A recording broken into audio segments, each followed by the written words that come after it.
Hey guys, my name's Connor. Welcome to the channel. Today I'm going to give you a walk around of my 2009 Hummer H3 Alpha. What all went into the build, all the parts, pieces, kind of history behind it, who built it, and everything else that goes with it. So enjoy the show. So like I said, this is my 2009 Hummer H3 Alpha Adventure. For those of you who don't know, they made Hummer H3s from 2006 to 2010, with the 2008 to 2010 model year being available in the Alpha trim as well if you wanted. Alpha means it has a V8, a 5.3 liter under the hood from the factory, and the Adventure designation stands for the transfer case being a 4-to-1 low range and Eaton E-lockers front and rear. So as I'm sure you've noticed, this is a solid axle swapped Hummer H3. So means, for those of you who don't know, it has a solid axle on the front instead of the factory IFS suspension that came with these from the factory. So there are a lot of reasons why to do an SAS swap. Primarily, I guess off-road capability is a big one, but I did it for a few different reasons. One was lack of parts availability. Let's face it, 2010 was 12 years ago, and parts are pretty hard to find these days for these vehicles, and only getting harder and harder to find. So a lot of things, Dana axles, which I should say this has a Dana 44 in the front. Dana axles have been around for, well, a really long time, as well as the rear axles of GM 10 bolt. So there's parts galore all over the place for these guys. Not really something I'll have a difficult time in the future finding parts for. Two, this is way more capable in my opinion than the stock IFS setup. It's, you know, they're fairly capable right out of the box, but this just kind of adds to the capability as to what the vehicle can do. And then three, well, you gotta admit, it just looks cool. It's really the only way to get a lift on these things these days, because they don't really make lift kits for them anymore, and they look pretty nice when they're cruising down the road. So before I get into all the details, I do want to mention that CJ Thorparts, he did the whole build. This is all his craftsmanship and handiwork. I've only tweaked a couple things here and there, largely for personal preference. So all credit goes to Thorparts. If you haven't checked them out, check them out. They specialize in Hummer products, solid axle swaps for H3s. Pretty neat stuff. Now, as far as the front axle goes, for those of you with keen eyes, you'll notice this is a Dana 44 out of a 70-something, I don't know, K10 Blazer or what have you. I'm not really sure exactly what it came out of. It's been obviously cleaned up. Has 488 gears, E-locker on the front.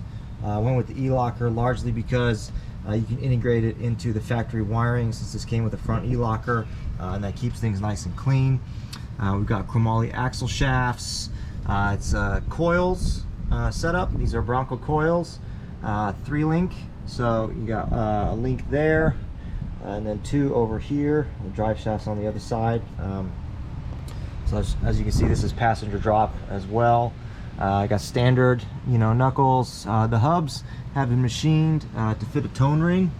Not sure if you can see that in there. So the ABS works. No dash lights. That's Thorparts figured all that out. So it works really well. Uses factory H3 brakes, front and rear. Got a 1-ton steering, you know, drag link, tie rod, track bar, all pretty, you know, DOM 1-ton type steering setup in here. It's running a RAM assist in the front. I believe this is an 8-inch RAM from Redneck RAM. And then the gear ratio on the front, that's a 4.88 ratio, front and rear. Works pretty well on the road. Honestly drives like stock, especially on the highway, taking off from street lights. So no complaints there. I did add a power steering cooler here, just a little pass-through to kind of keep the fluid cool.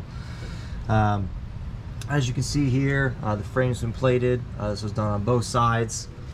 On this side, you know, we have it plated on the outside here as well as the inside for the steering box. This is a Toyota FJ80 steering box. It's been rebuilt by Redhead.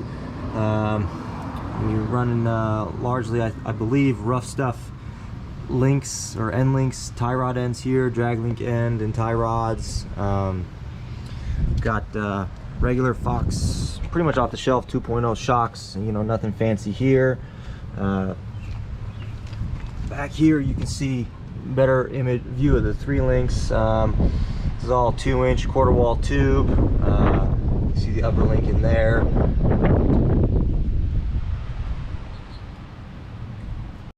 So in the rear, we did was a spring over conversion from the factory. The leaves are underneath the axle. Now they're well above. These are factory H3 leaf springs. They work really well. You do have to change the front hanger on the frame, otherwise it sits really high. So spring over in the rear. I got same Fox shocks in the back. Stock sway bar with some modified end links. Again, 488 ratio Eaton E-locker in the rear. This does have, I put upgraded axle shafts in here. They're not chromoly. There's some sort of other metal blend from Nitro Gear. So it should be a little bit beefier than the stock Timble axles that are in here. So pretty simple setup in the rear. Really nothing fancy suspension design wise back here. I did add up here an external transmission cooler. Kind of wanted to remove the likelihood that the factory one would crack and cross-contaminate. So it's back here with an E-fan. It's worked great. Might be upgrading it here later on, so preview of a video to come. But yeah, pretty standard setup back here. Nothing really too fancy going on. So I mentioned Thorparts before. The front and rear bumpers are both from Thorparts. Pretty beefy style bumpers. I like the way they look. Really complement the H3 overhaul. So yeah, that's pretty much all that I got for you. Sitting on 37s right now. Don't really have any plans to go bigger, but hey, you never know. So that's pretty much the whole build. If you got any questions or anything, throw it down in the comments. I'll answer them to the best of my abilities. I'll also toss a link to kind of the more detailed build thread that's out there on the forums, and as well as a video to Thorparts did a walk around as well and kind of detail some stuff as well. So yeah, that's the build. Like I said, like and subscribe, and until next time, see ya.